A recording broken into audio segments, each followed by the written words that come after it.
예수님은 때때로 그 주변의 사람들과 말씀을 나눌 때 여러 질문들을 받으십니다. 때때로 그 질문들은 구원을 얻게 하는 통로가 되기도 하고, 때때로 그 질문들은 질병에서 벗어나는 과정이 되기도 하는데, 모든 질문이 다 그런 것은 아닙니다. 오늘 우리가 읽었던 본문에 한 율법 교사가 등장해요. 율법 교사가 예수님에게 질문합니다.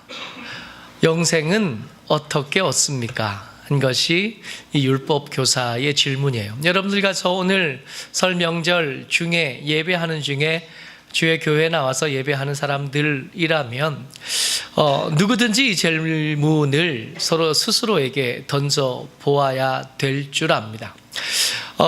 이미 구원을 얻어 예수님 믿고 예수님을 나의 주와 구주로 영접한 사람이라고 해도 정신없이 사는 중에, 또 분주한 일상 중에 살면서 때때로 그 길에서 벗어나기가 참 쉬운 세상에 삽니다. 세상에는 미혹하는 일들이 많고, 우리의 생각들과 또 우리의 의지대로 살지 못하도록 우리를 떠미는 악한 흐름들이 있어서 믿음 안에 제대로 버틸 수 없게 만드는 여러 가지 요인들이 있거든요. 그래서 때때마다, 매번 그럴 수는 없지만 때때마다 스스로에게 질문해 봅니다. 영생은 어떻게 얻습니까? 대답해보고 그 질문에 내가 지금 걸맞는지, 그 영생을 얻고 그 영생을 누리는 삶 가운데 잘 머물러 있는지 질문해 봄직하고, 이 질문은 그래서 우리의 신앙생활에 굉장히 중요하고 주요한 질문이 될 수밖에 없습니다. 그런데 질문의 형태가 똑같다고 해서 모든 질문이 다 똑같은 가치를 지니지는 않아요. 이 율법 교사가 예수님에게 질문했습니다. 영생은 어떻게 얻습니까? 이 율법 교사의 질문의 의도에 대해서 성경은 그렇게 고민 많이 하지 아니하고 정확하고 분명하고 뚜렷하게 나타내 보여줍니다.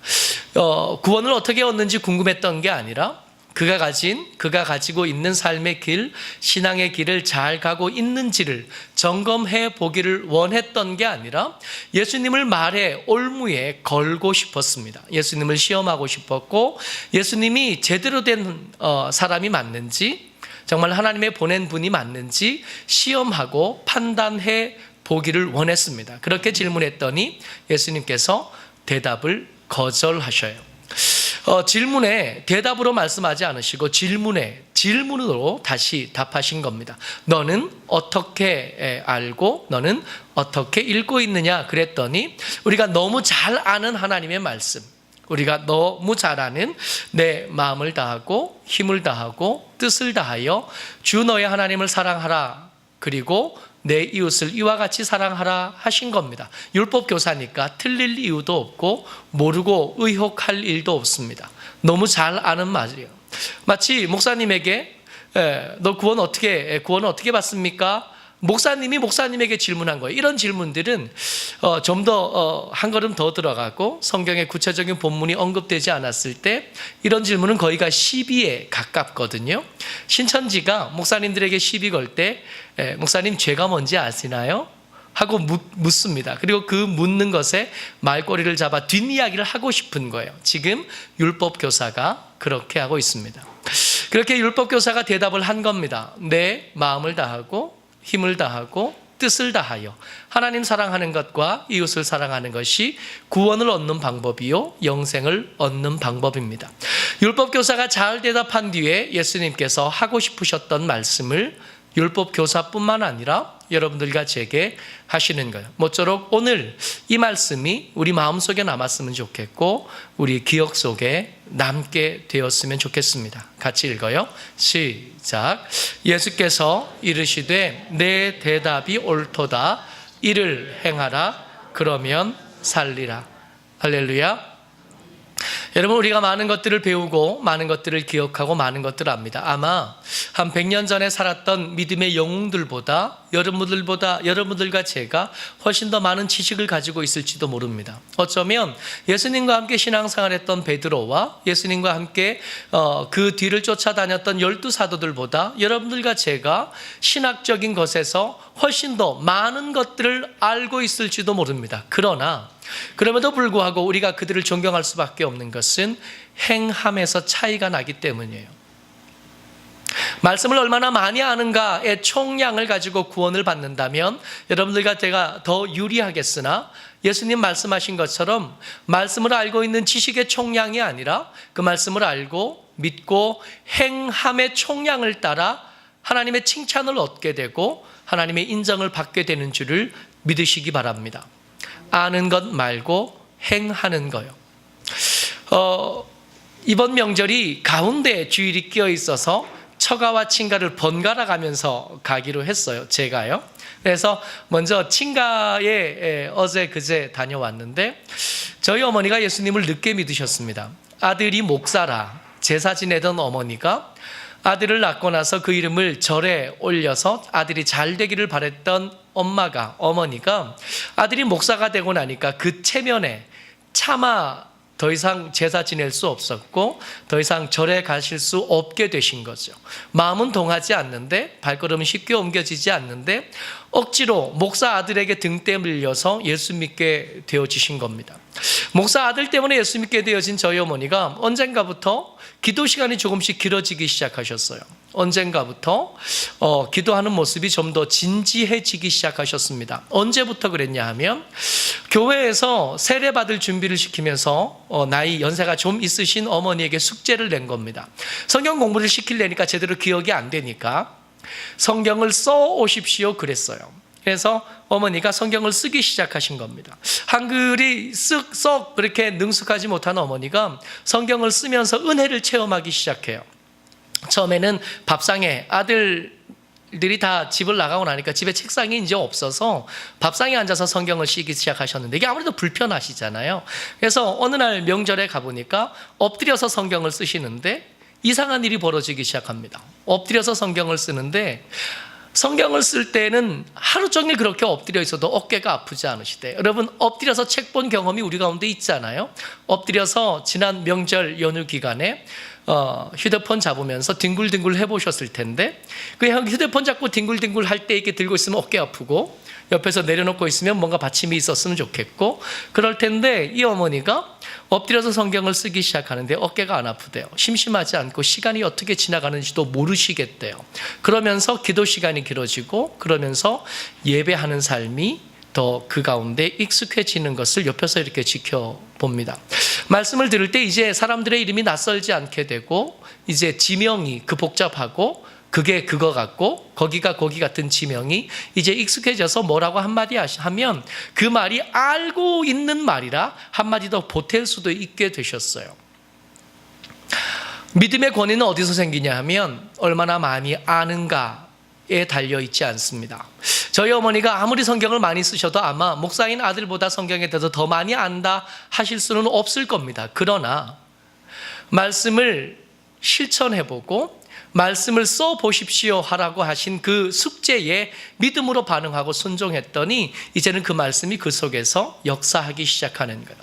말씀의 권위, 믿음의 권위는 얼마나 실천해봤나, 얼마나 실천에 옮겨봤느냐에 따라 달라지게 되는 겁니다. 모쪼록 하나님의 말씀이 우리 가운데 들려질 때 더 많은 깨달음이 없더라도 또 작은 깨달음밖에 허락해 주시지 않았더라도 그 말씀을 지켜 행하심으로 믿음의 권위를 얻는 저와 여러분 되시기를 주의 이름으로 축복합니다.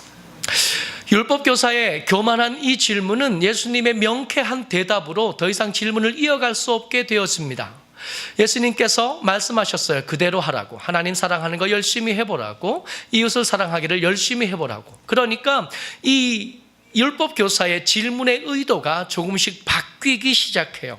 이 질문이 바뀌면서 이 율법교사가 한 번 더 질문하는데 그러면 내 이웃을 하나님이 누구신지는 율법교사가 분명하게 알고 있으니까 그렇다면 이웃을 사랑해야 되는데 그렇다면 내 이웃은 누구입니까? 근데 이 질문의 의도는 앞에 질문과 의도가 분명히 달라졌습니다. 첫 번째 질문, 어떻게 해야 영생을 얻습니까? 하는 질문은 예수님을 시험에 들게 하려고, 예수님을 시험해 보려고, 테스트해 보려고 한 질문이라면, 그러면 누가 내 이웃입니까? 내가 누구를 사랑해야 됩니까? 이 질문은 자기가 얼마나 이웃들에게 좋은 사람이었는지, 그리고 내 주변에 얼마나 좋은 사람들이 많은지를 자랑하고 싶어서 한 질문입니다. 이 누가 내 이웃입니까? 하는 질문은 자칫 조금 위험한데, 왜 위험하냐 하면 이게 편가르기가 되기 쉽기 때문이에요. 그러니까 내 이웃으로 결정되고 내 이웃이라고 밝혀진 사람에게는 사랑하겠지만 내 이웃이 아니라고 밝혀진 사람에게는 적대하겠다는 의도가 그 속에 있는 거예요. 율법 교사에게는 대적해야 될 만한 신학적인 대적이 있습니다. 율법 교사들은 거의가 바리새인이거나 아니면 사두개인일 수도 있겠는데, 만약에 바리새인이라면 사두개인이 대적이 될 테고, 만약에 사두개인이라면 바리새인이 대적이 될 겁니다. 만약에 열심당에 속한 사람이 질문한다면 누가 내 이웃입니까? 그러면 절대로 헤롯은 이웃이 될 수 없고, 로마 사람들은 이웃이 될 수 없고, 이 유대의 독립을 위해서 애쓰고 몸부림치는 사람들만 이웃이 될 겁니다. 만약에 여러분들과 제가 이 질문을 한다면 누가 내 이웃입니까? 하고 예수님에게 물어본다면 그 대답에 우리는 미리 규정을 해놓고, 신천지는 내 이웃이 아닙니다. 좌파에 있는 분들은 우파가 내 이웃이 아니라고 생각할 테고, 우파에 있는 분들은 좌파가 내 이웃이 아니라고 생각할 테고, 북한이 주적이라고 생각하시는 분들에게는 북한이 이웃이 아닐 거며, 미국이 주적이라고 생각하는 사람들은 미국이 이웃이 아니게 될 겁니다. 그러니까 이 질문은 위험해요.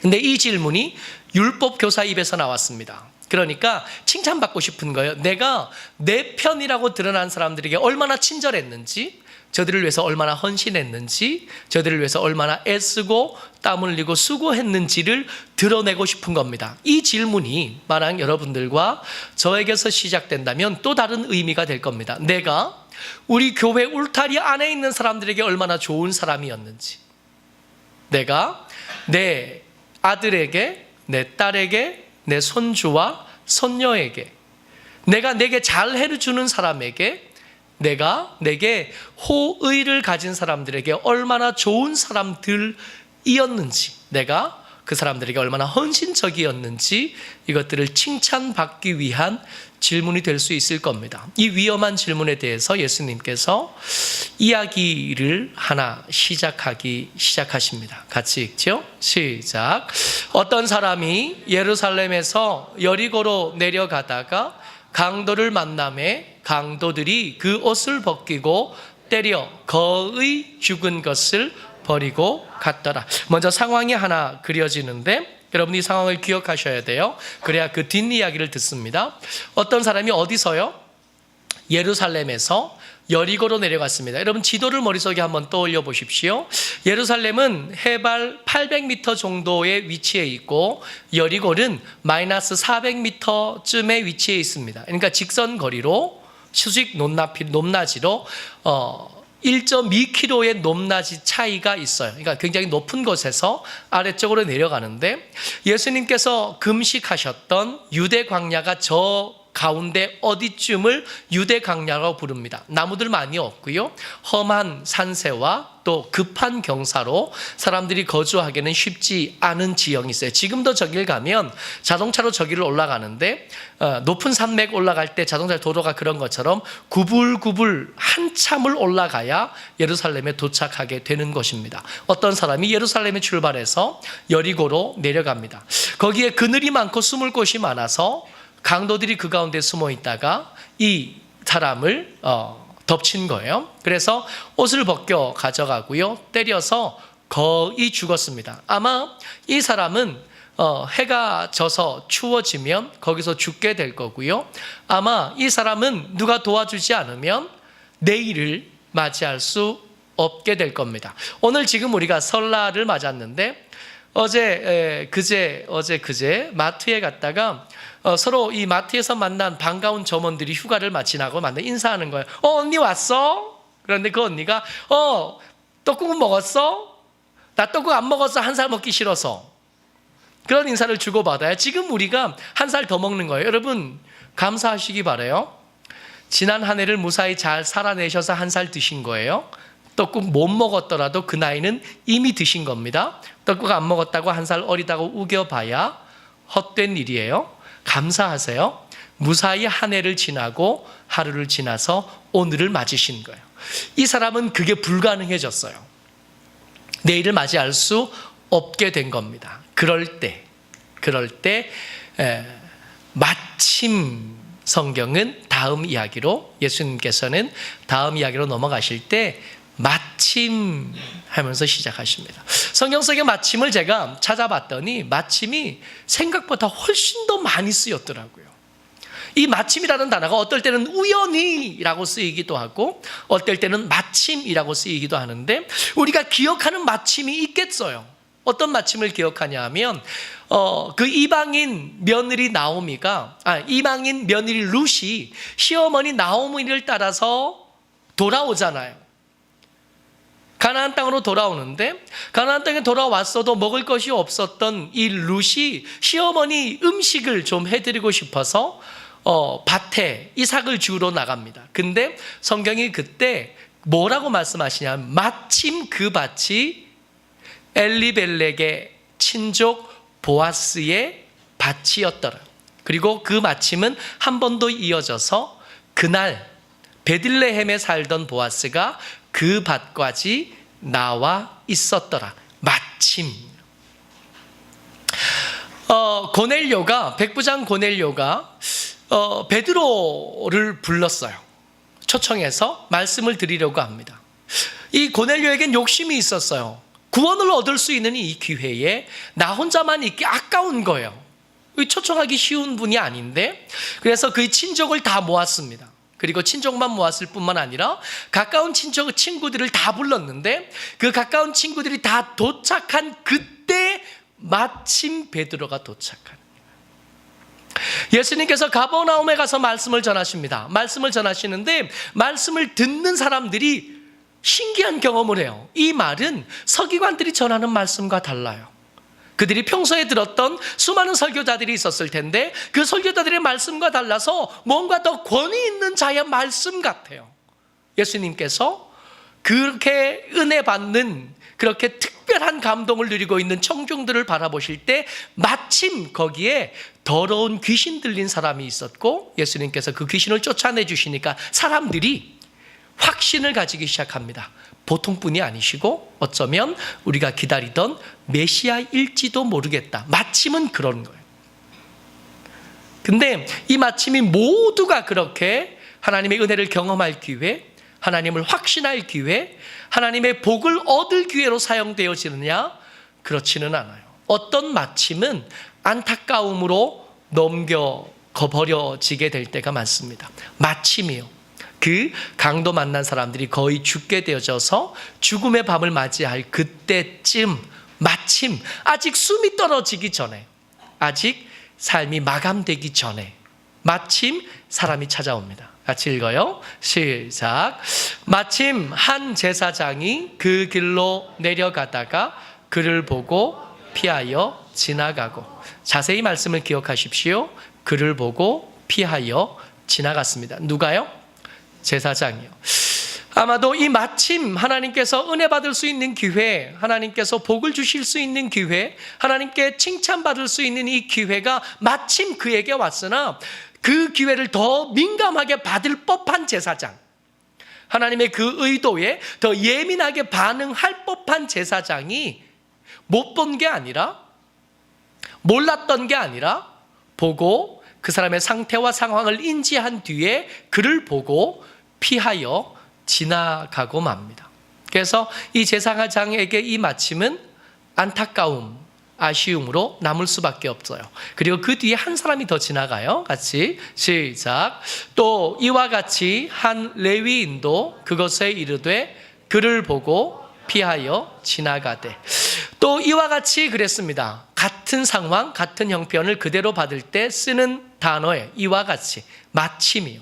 아직 그 사람 죽지 않았습니다. 아직 마지막 숨이 떨어지지 않았고 날은 좀 더 어두워지는데 마침에 기준은 점점 더 좁아지고 있고 마침은 그게 은혜의 기회가 되기에 점점 더 어려워지고 있는 중입니다. 인지했어요. 봤어요. 그런데 보고 상황을 알았고 죽어가는 줄 알았고 벌거벗겨져 있는 것을 알았음에도 똑같이 제사장과 마찬가지로 그를 보고 피하여 지나갔습니다. 그래서 이 제사장과 레위인에게 이 마침은 안타까움일 수밖에 없어요. 그리고 이 사람이 죽고 나면 이 제사장이 그 길을 지나갔던 것, 이 사람이 죽고 나면 이 레위인이 거기를 지나갔던 것에 대해서 증언해 줄 사람이 아무도 없을 거였습니다. 아무도 모르게 지나갈 일이었어요. 물론 제사장과 레위인에게 책임을 묻기에는 애매하지만 기회가 될 수 있었던 것을 보고 피하여 지나가 버리고 맙니다. 누가 내 이웃인가? 누가 내 이웃입니까? 누가 내 편입니까? 질문한 율법 교사의 질문에 예수님께서 대답하고 있는 중이십니다. 마침이 어떤 사람에게 다가왔으나 지나보냈고요. 보고 피하여 지나갔는데 이 마침이 은혜가 될 때가 있어요. 이 마침이 풍성함이 될 때가 있고 이 마침으로 좋은 이웃이 누가 내 이웃입니까? 네가 내 이웃이 될 수 있는 우리가 이웃이 될 수 있는 특별한 과정을 거치게 되는데 그 마침의 풍성함을 누렸던 사람의 이야기입니다. 같이요. 시작. 어떤 사마리아 사람은 여행하는 중 거기 이르러 그를 보고 불쌍히 여겨. 앞에 두 사람 레위인과 제사장과 달리 이 사마리아 사람이요. 어쩌면 이 마침의 기회에 대해서 제일 둔감할 법한 사람이에요. 하나님의 말씀과 하나님의 은혜에 대해서 덜 훈련되고 덜 연습되었을 법한 사람 이 사마리아인이 여행하다가 이 사마리아 사람들은 이 예루살렘과 유대 지방에 잘 오지 않아요. 아니 잘 오지 않는 게 아니라 가더라도 대접받기 힘들고 가더라도 음식을 사 먹기 힘들고 가더라도 잠자리를 얻기 쉽지 않아서 여기를 피해가면 피해갔지 거기를 일부러 찾아올 만하지 않습니다. 만약에 피해갔다고 해도 이 자리를 피해갔다는 것에 대해서 의심받을 가능성도 이 사마리아 사람에게는 없습니다. 책임이 있다면 제일 조금밖에 없을 사람이 이 사마리아 사람이에요. 여행하는 중에 이 예루살렘에서 여리고로 가는 길에서 강도 만났으면 아마도 유대인일 텐데 어쩌면 이 유대인들에게 핍박받고 무시당하는 사마리아 사람 입장에서는 이 사람은 내 편 아닌 거죠. 남의 편. 보수에게 우파고요. 우파에게 보수. 우파에게 좌파예요. 친하지 않아요. 내 편의 울타리에 절대로 들지 않을 사람. 이 두 사람이 서로가 그런 관계입니다. 근데 이상한 것은 이 마침을 풍성함으로 받은 이 사마리아 사람이 이때 그 마음에 어떤 마음을 품었냐면 불쌍히 여기는 마음을 품었다는 겁니다. 이게 첫걸음이에요. 어쩌록 저와 여러분들 주의 은혜 가운데 함께한 하나님의 사람들 혹은 아직 하나님의 사람이 되지 못했으나 앞으로 하나님의 사람이 될 것이라고 기대되는 사람들을 향하여 우리의 마음을 이 마음으로 품으시게 되시기를 주의 이름으로 축복합니다. 특별히 여러분들 명절이 됐잖아요. 할아버지 할머니들을 여러분들 불쌍히 여겨주시기 바랍니다. 여러분들의 처가와 여러분들의 시댁을 불쌍히 여겨주시기를 바랍니다. 여러분들의 사촌 형제들을 불쌍히 여겨주시기를 바라고 함께한 성도들을 불쌍히 여겨주시기를 바랍니다. 저들을 판단하기에 앞서 먼저 저들을 불쌍히 여길 준비와 연습이 여러분들과 제게 되어 있게 되시기를 주의 이름으로 축복합니다. 이게 첫걸음이에요. 저들을 내 경쟁 상대로 보는 것이 아니라 불쌍히 여겨야 될 대상으로 인지하는 것. 이것이 좋은 이웃이 되는 첫 번째 걸음입니다. 같이요. 시작. 가까이 가서 기름과 포도주를 그 상처에 붓고 싸매고 자기 짐승에 태워 주막으로 데리고 가서 돌보아 주니라. 두 번째 걸음으로 가는데 이 사마리아 사람이 좋은 이웃이 될 수 있었던 두 번째 걸음은 불편함을 감당하기로 결정한 겁니다. 자기가 타야 될, 마땅히 자기 탈 것에게 환자를 태우기로 결정합니다. 기름과 포도주를 그 상처에 붓고 싸맸다 그랬어요. 여러분, 가지고 있는 이 기름과 포도주가 떨어지고 나면 이 유대 지방을 벗어나기 전에 이 사마리아 사람이 그것을 구입하기가 그렇게 요원하지 않습니다. 그렇게 쉽지 않아요. 잘 안 팔아줘요. 사람으로도 여겨주지 않습니다. 그런 그에게 이 기름과 포도주는 가진 것이 끝이에요. 그 뒤가 없어요. 자기 권리를 주장할 수 있는 거고 자기 겁니다. 근데 그것을 붓고 내 탈 것을 양보하는 거예요. 여러분, 좋은 이웃 되기는 편안하기 위해서 하는 게 아닙니다. 우리가 좋은 아들이 되고 좋은 시어머니가 되고 좋은 시아버지가 되고 좋은 사위가 되고 좋은 형제가 되고 좋은 이웃이 되는 것은 우리가 편해지기 위한 비결이 아닙니다. 어쩌면 더 불편해지기 위한 첩경이 되는 것, 이것이 좋은 이웃 되기의 두 번째 걸음입니다. 거기서 멈추지 않고 이 사마리아인이 한 걸음 더 갑니다. 이 사마리아인 이상해요. 여러분 한번 생각해 보십시오. 지금 제가 말하는데 말씀을 나누는 중에, 말씀을 준비하는 중에 또 계속 고민이 되는 것이 이거 실화일까? 이런 사람이 진짜 있었을까? 내 울타리 밖에 있는 사람에게 이런 과잉 친절을 행하는 사람이 진짜 있었을까? 근데 이게 진짜였을 가능성이 많은 것이 그 옆에 있는, 그리고 예수님의 이 이야기를 듣고 있는 율법 교사가 레위인이 그랬을 리가 없습니다. 제사장이 그랬을 리가 없습니다 하고 반박할 법한데 안 했다는 거예요. 어쩌면 지난 저녁 9시 뉴스에 이 사건이 나온 겁니다. 모든 사람들에게 알려진 사건입니다. 그랬으니까 그 가운데 있는 율법 교사가 반박하지 못했던 겁니다. 이 사마리아 사람의 과잉 친절 한 걸음 더 갑니다. 같이요, 시작. 그 이튿날 그가 주인에게 데나리온 2를 내어주며 이르되 이 사람을 돌보아 주라. 비용이 더 들면 내가 돌아올 때에 갚으리라. 이 환자를 그 여관에 데려다 주고 그 여관에서 하룻밤을 같이 돌보아 준 다음에 여행의 과정을 계속 이어갑니다. 출발하면서 데나리온 2를 맡겨요. 이틀치 임금입니다. 이틀치 임금 맡겨놓고 부탁하는 거예요. 돌보아 주라고. 비용이 더 들면 내가 갚아 줄 텐데 돌아올 때 꼭 들릴 테니까 그때 정산해 줄 테니까 꼭 돌보아 주고 돈 더 들면 영수증 끊어 놓으라고. 여러분, 좋은 이웃 되기에는 돈이 들어요. 여러분 한번 염두에 두어 보십시오. 이틀치 임금입니다. 시댁에 다녀오셨고 또 처가에 다녀오셨을 텐데 또 세뱃단을 주기도 하고 받기도 하셨을 텐데 한번 생각해 보시죠. 이틀치 임금보다는 많으셨죠?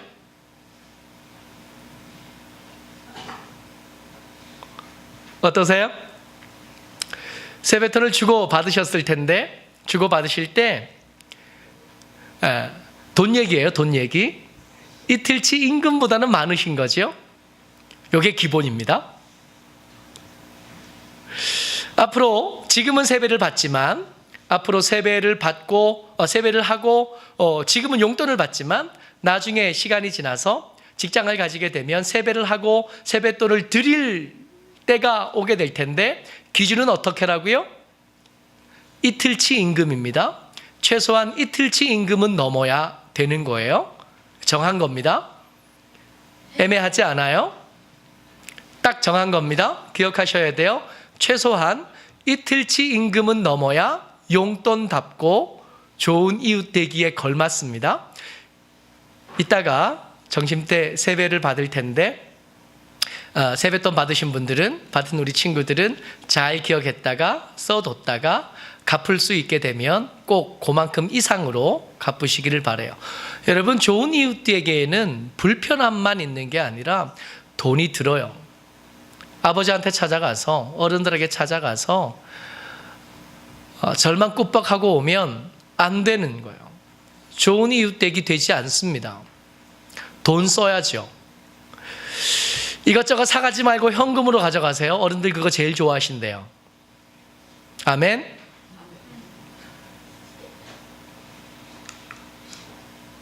여러분, 율법교사가 한 질문에 우리가 대답을 듣고 있는 중인데, 율법교사가 이 질문 왜 했다고요? 자기가 자기 편 된 사람에게 얼마나 좋은 사람이었는지를 자랑하고 싶어서 한 말입니다. 근데 이 질문 바꿔야 돼요. 어떻게 바꿔야 되냐 면, 내가 과연 좋은 이웃인지 돌아본 다음에 좋은 이웃 되기 위해서 이 질문을 하셔야 되고 대답을 들으셔야 됩니다. 여러분, 좋은 이웃이 되는 것은 첫 번째, 긍휼히 여기는 마음을 먼저 마음에 품는 것, 그리고 불편함을 감수하는 것, 그리고 돈을 쓰는 것. 이 세 가지가 모이면 좋은 이웃 될 가능성이 여러분들과 제게 생기는 겁니다. 마침, 정말 감사하게도 마침 오늘이 설날 다음 날이네요. 아마 가족들과 함께 보낼 기회들이 조금 더 남았을 텐데, 이 마침을 이 제사장과 레위인처럼 그냥 보고 지나가지 마시고 하나님의 은혜를 얻을 기회, 하나님의 복을 얻을 기회로 잡으시기를 주의 이름으로 축복합니다. 어떻게 하면 된다고요? 불쌍히 여기는 마음이요, 그런 다음에 불편함을 감수하기, 그런 다음에 비용을 쓰기요, 지출하기. 이 세 가지로 모쪼록 우리에게 다가온 이 마침이 그저 지나가지 아니하고 하나님의 사람, 좋은 이웃이 될 기회로 삼으시는 저와 여러분 되시기를 주의 이름으로 축복합니다. 아멘.